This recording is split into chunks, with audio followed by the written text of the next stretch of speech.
Okay, so you people have drawn the circle. Yes, sir. Okay. Okay, so let me write the stuff again. So what we are doing is we are designing this circuit.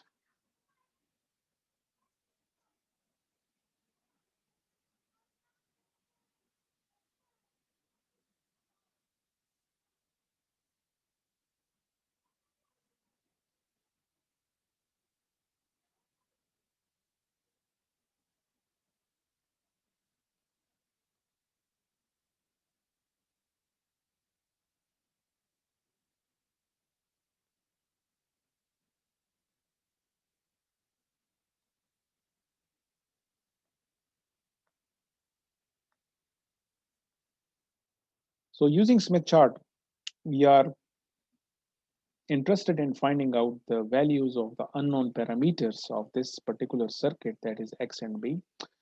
And the procedure that you will use to find these values graphically using Smith chart is to draw a rotated 1 plus Jx circle. So let me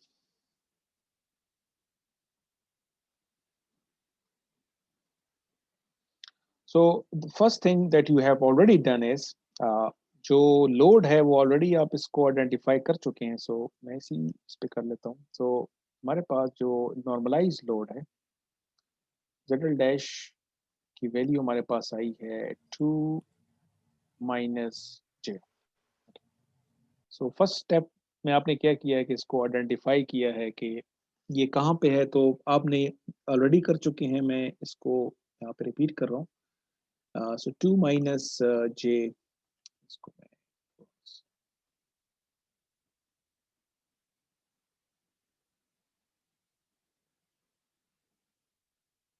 तो ये आपके पास इसकी location जो already आप लोग कर चुके हैं. ठीक है. So this is ZL dash on the Smith chart, और बेस्ड ऑन दैट क्योंकि ये 1 प्लस J सर्कल जो कि ये वाला सर्कल है इस, इसके इनसाइड था, बेस्ड ऑन दैट आपने L नेटवर्क नंबर 1 सेलेक्ट किया हुआ है. और दूसरा काम आपने क्या किया हुआ है कि आपने एक rotated 1 plus J circle draw किया हुआ है, जिसको मैं कोशिश करता हूँ कि रफली इसको हम ड्रॉ करते हैं.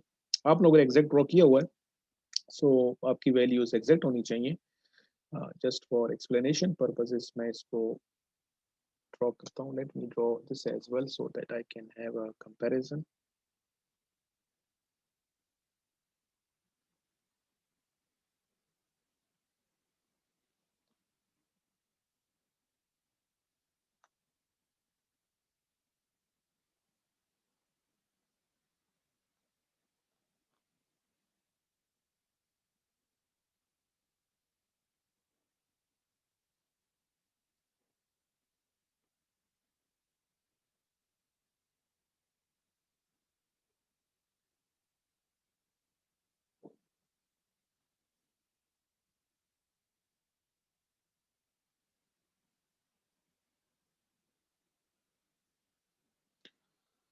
ओके, दिस इज रफली what you need to draw is, जिसको हमने नाम दिया हुआ है कि ये कौन सा सर्कल आपने ड्रॉ किया हुआ है. रोटेटेड 1 प्लस, और I will call it 180 degree rotated 1 plus J circle. ये सर्कल आपने बना लिया है. अब आपने क्या करना, अगर हम इसको साइड बाय साइड सर्किट की तरफ जाएं, what you need to do is, अब आपने सर्किट के हिसाब से देखना है कि लेट्स अज्यूम कि आपने लोड यहाँ पे लगा हुआ है, और इस ये सर्किट पॉइंट ऑफ व्यू से लोड की पोजीशन है, और स्मिथ चार्ट के पॉइंट ऑफ व्यू से आपको पता है कि ये लोड कहाँ पे लोकेटेड है. अब what we need to do is, what I want is कि अगर ये x और b, ये कैसी वैल्यूज हमने सेलेक्ट करनी है सच दैट कि जब हम यहाँ पे इम्पिडेंस मेजर करें, यहाँ पे इन दो पॉइंट्स के दरमियान जो इम्पिडेंस होनी चाहिए वो कितनी होनी चाहिए. अगर हमारा सर्किट मैच होगा, Z कितना होना चाहिए, 100. 100 ओम की, जो कि Z नॉट, जो किसको Z नॉट, तो हम कह सकते हैं कि यहाँ पे हमें चाहिए कि Z जो है Z नॉट के बराबर हो जाए. ठीक है. So what I will find out कि मैं यहाँ से जब मूव करके यहाँ आ जाऊं तो इम्पिडेंस इसके बराबर होनी चाहिए। ठीक।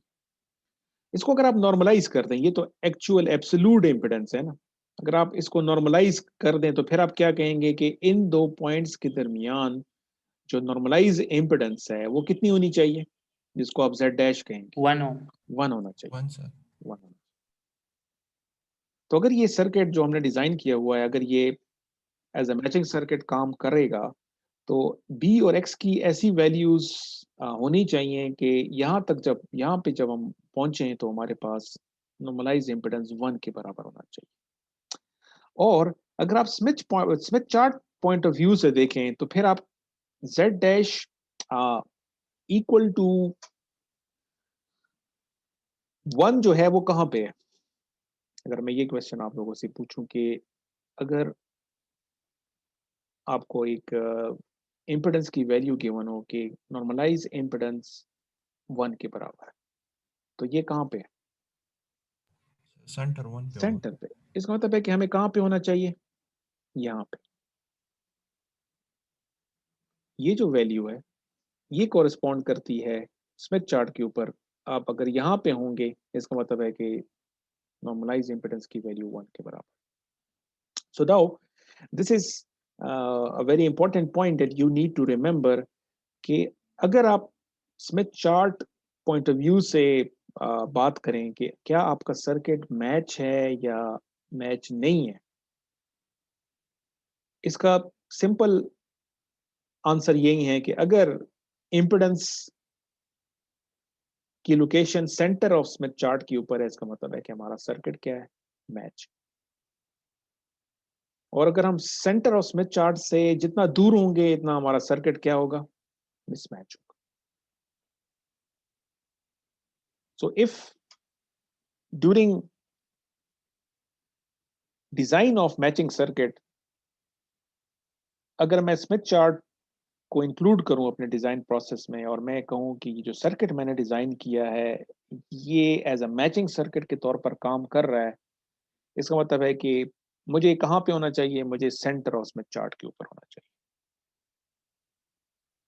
अगर तो मैं सेंटर ऑफ स्मिथ चार्ट से दूर हूं, इसका मतलब है कि मेरा सर्किट मिसमैच है। अब आप देखें यही प्रोसेस हम इसमें यूज करेंगे। अनफॉर्चुनेटली मैं जब दोबारा स्मिथ चार्ट में खोलूंगा तो दोबारा से डिलीट हो जाता है। Okay, late me draw that again. So the point जो मैं यहाँ पे सर्किट यहाँ पे बना लेता हूँ, सो let me do all the calculations on this Smith chart ताकि हम दोबारा से डिलीट ना हो जाए। सो हम क्या करना चाह रहे हैं कि हमने इस सर्किट को डिजाइन करना है।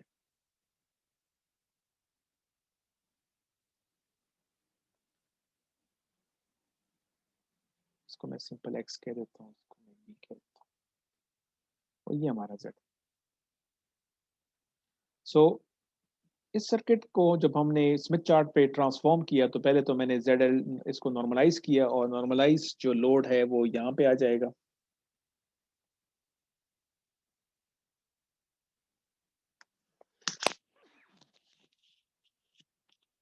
तो ये लोड की पोजीशन हमने मार्क कर दी है।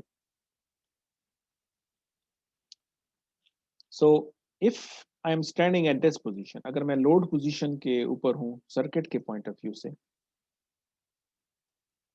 तो ये जो लोड है ये स्मिथ चार्ट पे इसकी लोकेशन क्या है, वो ये है। ठीक हो गया। और दूसरा आपने रोटेटेड सर्कल भी बनाया हुआ है।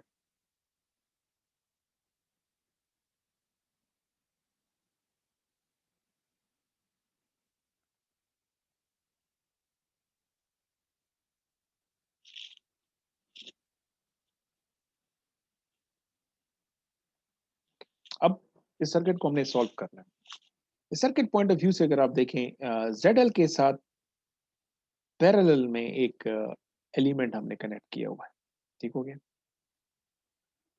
सो एज बिफोर, जो पहले भी मैं इस चीज को स्पेसिफाई कर चुका हूं कि जब भी हम शंट या पैरेलल कॉन्फ़िगरेशन में एलिमेंट्स को एनालाइज करेंगे तो हम उसको एडमिटेंस मोड में ट्रांसफॉर्म कर देंगे। हमारी कैलकुलेशंस किस मोड में होनी चाहिए? एडमिटेंस मोड में होनी चाहिए। अब ये जो एलिमेंट जिसको हमने कनेक्ट किया हुआ है जो कि अननोन है, वो तो ऑलरेडी उसको हमने रिप्रेजेंट किया हुआ है in terms of its susceptance.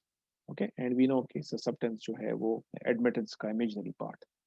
लेकिन जो लोड है वो हमने in terms of impedance specify किया हुआ है।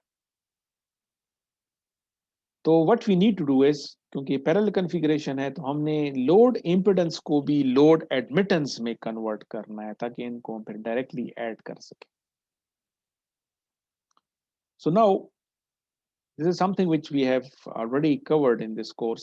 स्मिथ चार्ट पे अगर हमें इम्पिडेंस गिवन हो और उस इम्पिडेंस को हमने कॉरेस्पॉन्डिंग एडमिटेंस में कन्वर्ट करना हो तो हम क्या करते हैं? इम्पिडेंस को एडमिटेंस में कैसे कन्वर्ट करते हैं on Smith chart? Can anyone answer this question? Sir radius लेके सर उसका सर्कल में रेडियस लेंगे, सर्कल बनाएंगे। Can anyone else clarify this? What I am interested is कि ये जो स्मिथ चार्ट पे आपको Sir, जेड एल डैश नजर आ रहा है, ठीक है, what I am asking is कि इस जेड एल डैश को जब हम ट्रांसफॉर्म करेंगे एडमिटेंस में तो ये हो जाएगा, क्या बन जाएगा? वाई एल डैश हो जाएगा। माई क्वेश्चन इज कि ये जो वाई एल डैश है ये कहाँ पे होगा स्मिथ चार्ट के?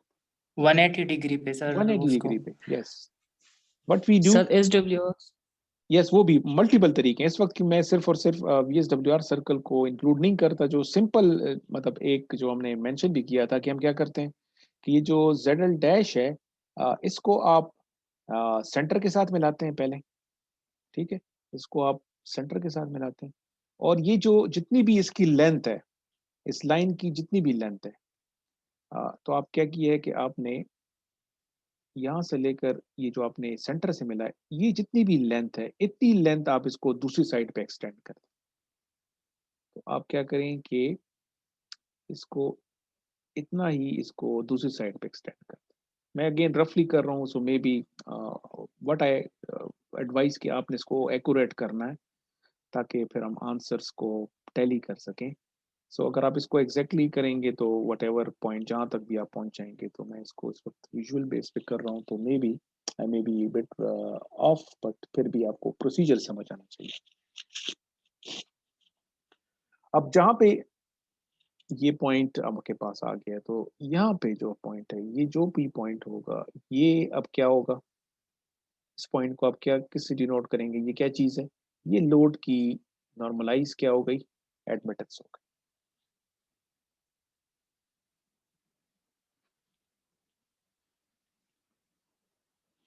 क्लियर है जी यहाँ तक? Yes sir. Yes sir. Okay, now अब हम क्या कर सकते हैं, क्योंकि मैंने लोड को इन टर्म्स ऑफ एडमिटेंस स्पेसिफाई कर दिया और ये जो इसके साथ पैरेलल में जो एलिमेंट है ये भी ऑलरेडी बी की फॉर्म में। इन दोनों को, इन दोनों का शंट कॉन्फ़िगरेशन जब होगा तो हम क्या करेंगे, अगर इसको मैं एक सर्किट पॉइंट ऑफ व्यू से करेंगे कि यहाँ पे कंबाइन इनका इक्विवेलेंट एडमिटेंस क्या होगी? आप कहेंगे कि इसका इक्विवेलेंट इम्पीडेंस होगा वाई डैश प्लस, एक और काम भी मैं कर लेता हूँ। इस सर्किट में इसको मैं कैपिटल एक्स से डिनोट कर रहा था जो कि इसकी एक्चुअल रिएक्टेंस है और जो कैपिटल बी है इसकी एक्चुअल ससेप्टेंस है। लेकिन क्योंकि हम इस वक्त स्मिथ चार्ट मेथड यूज कर रहे हैं, so all quantities are normalised. So इस नॉर्मलाइज क्वांटिटीज को मैं सिंपल इसको मैं डिनोट कर लेता हूँ कि हम स्मॉल एक्स की बात कर रहे हैं और इसका मतलब है कि स्मॉल बी की बात कर रहे हैं, ठीक है। सो स्मॉल लेटर्स का मतलब है कि ये स्मॉल बी जो है एक्चुअल बी की नॉर्मलाइज्ड वैल्यू है और जो स्मॉल एक्स है वो एक्चुअल एक्स की नॉर्मलाइज्ड वैल्यू है। इसका मतलब ये हुआ कि इन दोनों को जब हम ऐड करेंगे तो ये वाई एल डैश है प्लस इसके साथ मैं क्या लिखूंगा? प्लस बी लिखूंगा। This is going to be the equivalent admittance of these two, but the problem is के बी की वैल्यू तो हमें नहीं पता। But what we know is कि जो b है ये प्योरली इमेजिनरी क्वांटिटी है, और जो YL डैश ऑफ कोर्स क्योंकि ZL डैश जो था, अगर मैं दोबारा लिखूं, एक्चुअल ZL कितना था,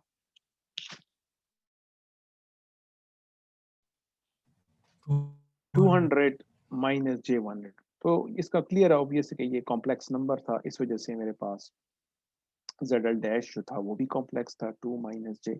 और अब इसको जब ZL डैश को आपने YL डैश में कन्वर्ट किया है, अगेन मैंने क्योंकि एग्जैक्ट नहीं किया, आप मुझे अब बताएंगे कि ये जो YL डैश है, ये जो पॉइंट आपके पास आया है, इसका रियल पार्ट और इमेजिनरी पार्ट क्या है आपके पास, ये अगर आप मुझे कंफर्म कर दें।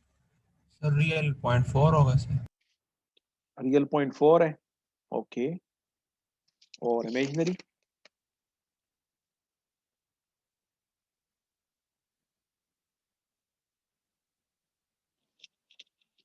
जी, इमेजिनरी पार्ट क्या है, ये पॉइंट जो आप 0.2 0.2 सर।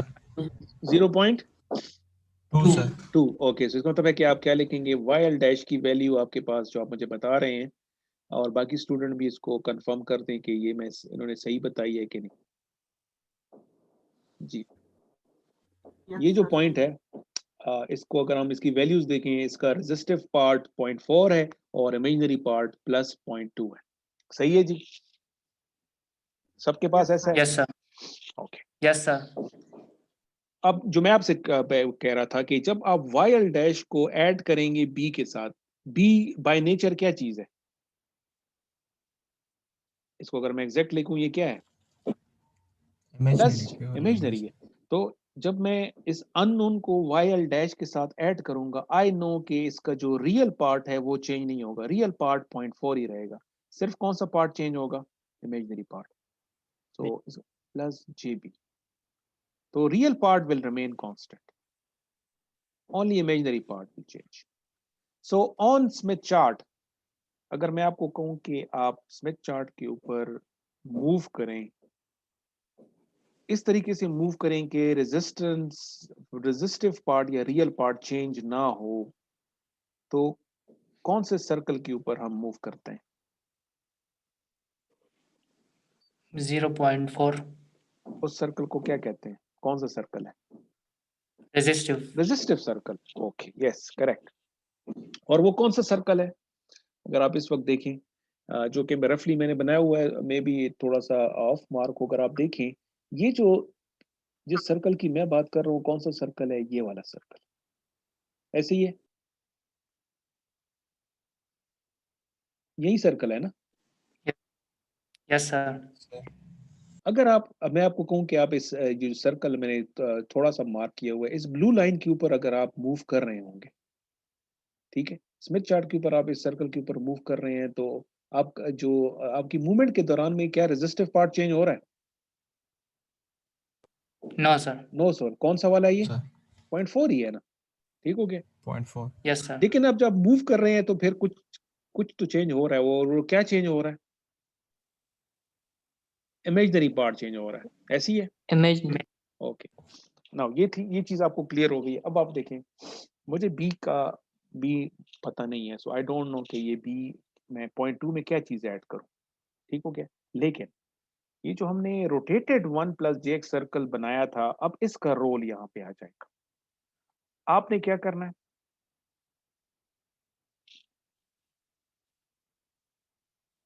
आपने इस पॉइंट से जहां पे YL डैश है, आप मूव करें, इस वक्त मैं ऊपर की तरफ मूव कर रहा हूँ, एंड आई विल एक्सप्लेन कि ये नीचे की तरफ हम मूव क्यों नहीं कर रहे, या हम करेंगे या नहीं करेंगे।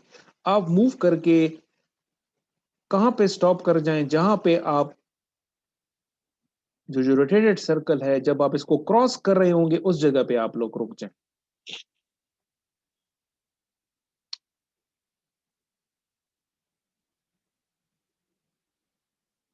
ठीक हो गया। नाउ द क्वेश्चन इज कि यस ये सर। आप जब मूव करके जहां पे रुक गए हैं, यहाँ पे आप मुझे बताएं कि ये जो पॉइंट है, इसकी इसकी जरा मुझे वो बता दें। ऑफ कोर्स क्योंकि रेजिस्टिव पार्ट तो चेंज नहीं हुआ, तो वो तो 0.4 ही है। 0.4। इमेजनरी पार्ट कितना हो गया जी इस पॉइंट के 0.5, पॉइंट 0.5. 0.5 sir. Yes correct. तो अब इस बेस पे अगर मैं आपसे पूछूं कि ये जो अगर ओरिजिनल पॉइंट जो था जो कि वाई एल था इसकी वैल्यू थी 0.4 प्लस J.2 और हमारी मूवमेंट के वजह से ये इसकी वैल्यू ये चेंज हो गई है, तो ये जो चेंज आई है ऑफ कोर्स वाई एल तो अपनी जगह पे फिक्स है, वाई एल की तो अपनी वैल्यू है 0.4 प्लस J.2। तो ये जो चेंज आया ये किसकी वजह से चेंज आया होगा? बी की वजह से होगा। जब ये हम लगाएंगे इसके साथ पैरेलल में तो इस केस में इसका मतलब है कि बी कितना होना चाहिए? अब आपके पास आंसर हो 0.3 sir. 0.3। ओके सो क्योंकि ये रिजल्ट मेरे पास आ गया है 0.5, so based on that b की वैल्यू हमें कितनी रखनी पड़ेगी? ऑफ कोर्स इमेजनरी है तो मैं इसके साथ जस्ट टू मेक श्योर नहीं है, अगर मैं प्लस जे ना भी लिखूं सिर्फ प्लस 0.2 भी लिखूं तो इट्स ऑब्वियस क्योंकि सब्सटेंस है तो इट्स इमेजनरी। सो मैंने स्मॉल b फाइंड कर लिया बाय दिस प्रोसेस। इसका मतलब 0.3 है होगा. Yes sorry 0.3। इसका मतलब है इस सर्किट डिजाइन के हिसाब से हमें ये जो एलिमेंट शंट कॉन्फ़िगरेशन में लगाना है उसकी नॉर्मलाइज ससेप्टेंस कितनी होनी चाहिए? 0.3. 0.3 होनी चाहिए। ओके ओके हमने बी जो कि अननोन था इस प्रोसेस के थ्रू बी फाइंड कर लिया है और अब हम लोड और ये जो एलिमेंट हमने लगाया हुआ इन दोनों का जो कंबाइंड इफेक्ट है इसका मतलब है कि इन दो पॉइंट्स के दरमियान आफ्टर कनेक्टिंग दिस यहाँ पे जो एडमिटेंस हमारे पास है उसकी वैल्यू कितनी है? कितनी है? 0.4 प्लस J.5 है। ठीक हो गया। सो मैं यहाँ पे लिख रहा हूँ कि यहाँ पे जो y की वैल्यू है वो है हमारे पास 0.4 प्लस J.5।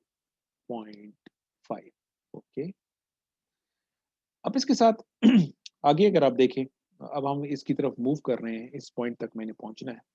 अब हमारे पास एक सीरीज एलिमेंट आ गया, सीरीज एलिमेंट है और ये एलिमेंट क्योंकि सीरीज में कनेक्टेड है इस वजह से इसको हमने रिएक्टेंस की फॉर्म में लिखा हुआ है। बट द प्रॉब्लम है कि ये जो मैंने फाइंड किया हुआ है 0.4 प्लस J.5 ये क्या चीज है? ये एडमिटेंस है। हमने क्या करना है? अब एडमिटेंस को किस में कन्वर्ट करना होगा हमें?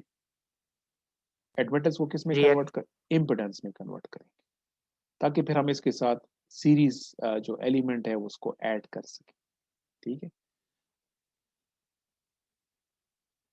नाउ सेम प्रोसेस हम यूज करेंगे। ये जो पॉइंट इस वक्त मैं मार्क कर रहा हूं ये वाला, ये है एडमिटेंस की वैल्यू है, इस पॉइंट की एडमिटेंस। अगर इस एडमिटेंस को मैं इम्पिडेंस में कन्वर्ट करूंगा तो अगेन मैं क्या टेक्निक यूज करूंगा स्मिथ चार्ट में जो मैंने पहले की थी।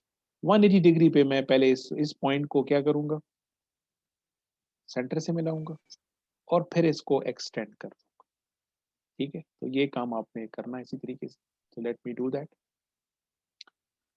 आपने पहले तो इस पॉइंट को सेंटर से मिलाया, ठीक हो गया, और ये जितनी भी लेंथ बनी इतनी ही लेंथ आप इसको आगे एक्सटेंड कर।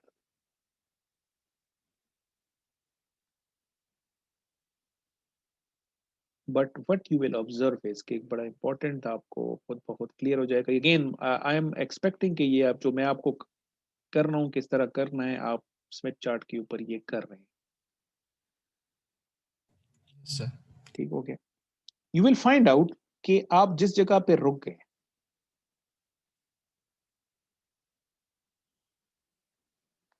ये point, you will find out कि ये जो जहां पे आप रुक गए हैं आप देखेंगे कि जो ओरिजिनल 1 प्लस JX सर्कल होगा आप एग्जैक्टली उस सर्कल के ऊपर आ चुके होंगे। ऐसे ही है कि नहीं? ये आप Sir. करके मुझे कंफर्म कर दें। But I am telling you, मैं इसको सर्कल को बना भी लेता हूँ ताकि आप इसको क्लियर कर लें कि मैं किस पॉइंट ऑफ व्यू से कह रहा हूँ। ये ओरिजिनल जो वो वाला सर्कल है जो कि स्मिथ चार्ट के ऊपर पहले से बना हुआ है, जिसको मैंने 1+jx सर्कल का नाम दिया था। ठीक हो गया, मैं इसको हाईलाइट कर रहा हूँ। सो इस वक्त मैंने क्या स्टेटमेंट दी है कि जब आप इस एडमिटेंस को इम्पिडेंस में कन्वर्ट करेंगे, यू विल फाइंड आउट कि आप बिल्कुल एग्जैक्टली उस सर्कल के ऊपर आके रुक जाएंगे। ऐसा ही है कि नहीं है? ये देखिए, आप एग्जैक्टली सर इस सर्कल के ऊपर ऐसे ही है। Yes, sir.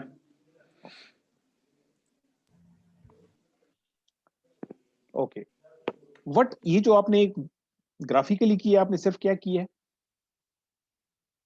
इस y को किस में कन्वर्ट कर दिया आपने? z में कन्वर्ट कर दिया।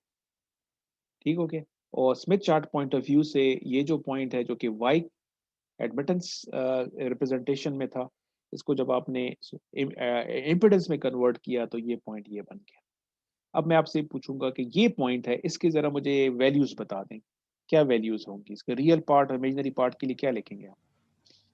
सर 1 माइनस 1 माइनस 1.2 और 3 के बीच में, sir. 1.2 1.2। 2 सर। ओके, अब मैं इसको डिलीट कर लेता हूँ ताकि क्लियर हो जाएगी। इसका मतलब ये है कि यहाँ पे जो अब आपके पास इन दो पॉइंट्स के दरमियान जो z की वैल्यू है नॉर्मलाइज्ड, वो आपके पास है 1 minus j 1.2। Now if you remember, मैंने क्या कहा था कि इन दो पॉइंट्स के दरमियान नॉर्मलाइज इम्पिडेंस कितनी होनी चाहिए? 1 सर। 1 होनी चाहिए। इस जगह पे मेरे पास इम्पिडेंस कितनी हो चुकी है? 1 माइनस j 1.2। अब इसके साथ मैंने ये एक सीरीज में एक एलिमेंट लगाना है जिसकी नॉर्मलाइज रिएक्टेंस x है। सो इसको देखते हुए आप क्या कहेंगे कि इस स्मॉल x को कितना होना चाहिए ताकि हमारे पास इस जगह पे ये रिजल्ट आ जाए? इस x को Plus कितना होना? 1.2. Plus Imaginary 1.2। part ये plus 1.2. Yes exactly. सो इसका मतलब ये हुआ कि x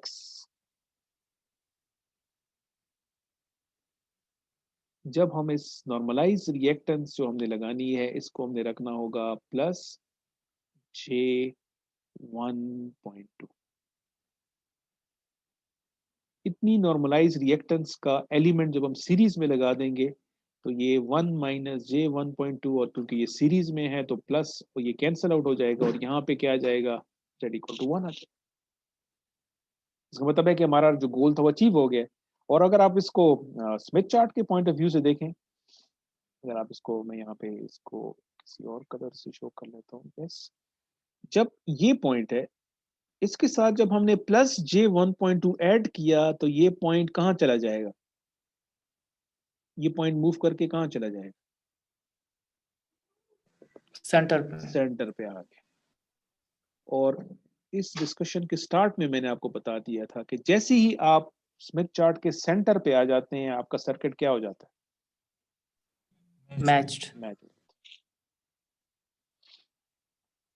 so you have seen कि हमने क्या किया है, ग्राफिकली हमने अपने सर्किट की जो अननोन वैल्यूज हैं वो फाइंड कर ली है। ठीक है, हमने फाइंड कर लिया कि अगर हम मैं इसको again I will move to the slide, तो फिर ये डिलीट हो जाएगा। So let me do it over here ताकि इसको हम कंक्लूड कर लें इसकी डिस्कशन को। हमारा सोल्यूशन क्या आ गया? हमने फाइंड कर लिया कि जो सर्किट हमने सेलेक्ट किया है उसमें स्मॉल b को हमने प्लस 6.3 रखना है और स्मॉल x को हमने रखना है प्लस j 1.2 रखना। Now before I find out the actual elements, even at this stage you can tell me कि ये जो B equal two plus J.3 है ये कौन सा एलिमेंट है आपके ख्याल में? Sir inductor. इंडक्टर होगा जी। यहाँ पे यस सर। हम इंडक्टर लगाएंगे based on this. Capacitor capacitor capacitor sir. जी, बाकी लोग क्या कहते हैं जी? Capacitor sir. Capacitor, yes, because capacitor की ससेप्टेंस पॉजिटिव होती है। सो इसका मतलब है कि ये जो यस प्लस, सर ये हमारे पास एक कैपेसिटर हमें लगाना होगा, ओके। और ये जो x equal two plus J1.2 है, ये क्या चीज होगी? कैपेसिटर इंडक्टर इंडक्टर होगा सर ये। ये इंडक्टर होगा। इंडक्टर तो एक्चुअल जो सर्किट हम डिजाइन करेंगे उसमें यहाँ पे हमें एक कैपेसिटर लगाना पड़ेगा हमें, और यहाँ पे एक इंडक्टर लगाना पड़ेगा। नाउ वी हैव टू, जब आप कैपेसिटर और इंडक्टर खरीदेंगे तो आप ऑफ कोर्स उसको ये तो नहीं बताएंगे कि मुझे प्लस J.3 का कैपेसिटर चाहिए, प्लस J.3 ओम्स का कैपेसिटर चाहिए। आप उसको बताएंगे कि मुझे कितने माइक्रो, कितना नैनो फैरेड का कैपेसिटर चाहिए। तो ये जो कैपेसिटर हम यहाँ पे लगाएंगे और जो इंडक्टर यहाँ पे लगाएंगे उसकी स्पेसिफिकेशन फैरेड और हेनरी में होगी, तो वो कैसे हम फाइंड करेंगे? सो मैं इसको दूसरे उस पे ले जाता हूँ, otherwise will be too much congestion. तो हमारा जो सोल्यूशन हमने फाइंड कर लिया, इसमें हमने फाइंड कर लिया कि B प्लस J.3 है और X प्लस J1.2। अब इसको हम फर्दर आगे कैसे सॉल्व करेंगे? पहले हम क्या करेंगे कि एक्चुअल ससेप्टेंस फाइंड कर लेंगे। ये तो नॉर्मलाइज्ड ससेप्टेंस है, इसकी एक्चुअल ससेप्टेंस क्या होगी और इसकी एक्चुअल रिएक्टेंस क्या होगी, ठीक है। सो वी नो कि क्या रिलेशनशिप है। Normalised susceptance is actually equal to actual susceptance, जिसको हम कैपिटल बी से रिप्रेजेंट कर रहे हैं, डिवाइडेड बाय वाई नॉट।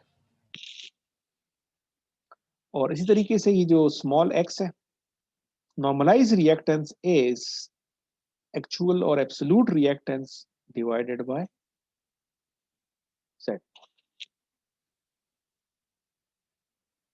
और क्योंकि हमारे पास z0 है तो इसको आप इस तरह भी कह सकते हैं कि small b is actually capital B multiplied by z।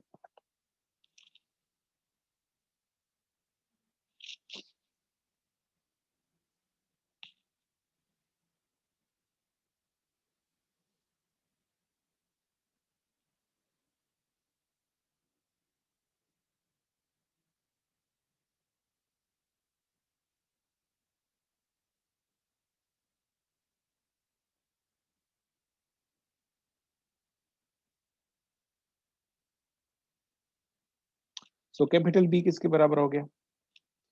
It is equal to small b divided by z0। और कैपिटल X किसके बराबर हो गया? It is small x multiplied by z। Now this is, जिस तरह आपने पहले बता दिया था कि जो B equal two plus something है ये कैपेसिटर है। सो कैपेसिटर की ससेप्टेंस किसके बराबर होगी? कैपिटल B की जगह हम क्या लिखेंगे?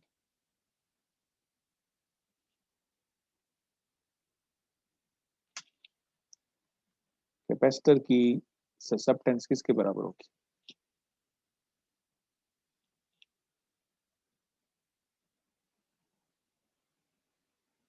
सर किसके बराबर होगी? J.3। नहीं, वो तो स्मॉल b है, मैं इसकी बात नहीं कर रहा हूँ, मैं जनरली पूछ रहा हूँ कि कैपेसिटर जिसकी कैपेसिटेंस C है, इसकी ससेप्टेंस किसके बराबर होती है?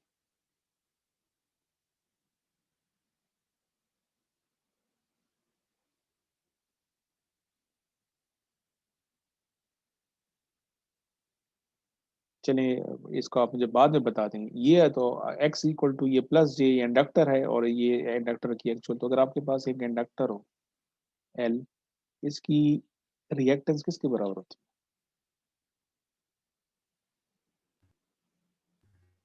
जे ओमेगा एल। है? यस, जे ओमेगा एल। क्योंकि मैं इसको स्मॉल बी की फॉर्म में लिख रहा हूँ, प्लस जे नहीं लिख रहा, तो आप कहेंगे कि ये ओमेगा एल इसकी वैल्यू की बात कर रहे हैं, और ये जो बी है ये ओमेगा सी के बराबर होता है। तो बी की जगह आप क्या लिखेंगे? बी की जगह आप लिखेंगे ओमेगा सी, और एक्स की जगह आप क्या लिखेंगे? Omega L. सो हमारा जो अननोन पैरामीटर्स हैं वो कौन से वाले हैं? हमारा अननोन पैरामीटर जो है वो सी है, ठीक है, और इस केस में हमारा अननोन पैरामीटर एल है। तो इस इक्वेशन जो कि आपके पास आ गई है, इससे आप सी को क्या लिखेंगे?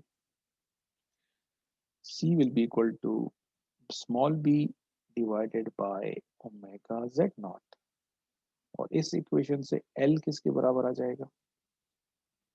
L will be equal to small X Z naught divided by omega. अब आप देखिए बी की वैल्यू कितनी है? 0.3। ओमेगा की जगह आप क्या लिखेंगे? 2 पाई एफ। ऑलरेडी आपको पता है, जब ये प्रॉब्लम सॉल्व कर रहे थे मैंने मेंशन किया हुआ था कि किस फ्रीक्वेंसी के लिए हम डिजाइन कर रहे हैं? 500 मेगाहर्ट्ज। 500 5, तो आप यहाँ पे लिख देंगे 500 इंटू 10⁻6, और z नॉट भी आपको पहले से पता है 100। तो सारी वैल्यूज जब आप इसमें सब्स्टिट्यूट करेंगे, आपके पास c की वैल्यू आ जाएगी, इसको आप चेक कर लें, ये आपके पास 0.92 पिको फैराड आ जाएगा। इसी तरीके से L की वैल्यू क्या होगी? X की वैल्यू ऑलरेडी हम फाइंड कर चुके हैं, 1.2 है, Z नॉट 100 के बराबर है, divided by omega, omega 2 pi F, और एफ की वैल्यू हमें पता है 10⁻6। सो इससे आपके पास L की वैल्यू भी आ जाएगी, जो तकरीबन आती है 38.8 nano Henry. So this is the capacitor that you will require, and this is the inductor that you will require. तो अगर मैं इस सर्किट को ड्रॉ करूं, जिस सर्किट को आपने फाइनली डिजाइन करना है,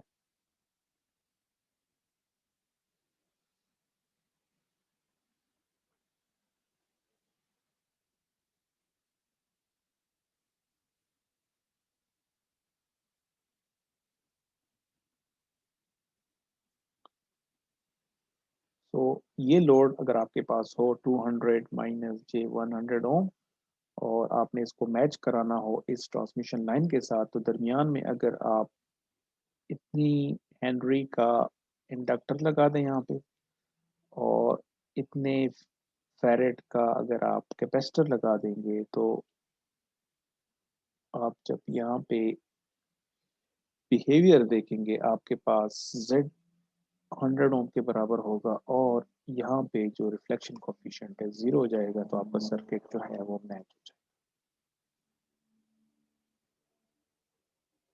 okay, now what we need to do is, जो हमने एनालिटिकल मेथड देखा था, उसको अगर आप देखें, उसकी जो x और b की जो इक्वेशंस थी, इफ यू रिमेंबर, उसमें हमारे पास दो सॉल्यूशंस आते थे। तो आपके पास x की भी दो वैल्यूज आती हैं, और कोरिस्पोंडिंग b की भी दो वैल्यूज आती हैं। स्मिथ चार्ट जो मैंने अभी एक्सप्लेन किया है, इसमें ये एक सॉल्यूशन आ गया, ठीक है। We need to find out कि स्मिथ चार्ट की मदद से हम सेकंड सॉल्यूशन कैसे फाइंड कर सकते हैं, ठीक है। Let's discuss this in the next session.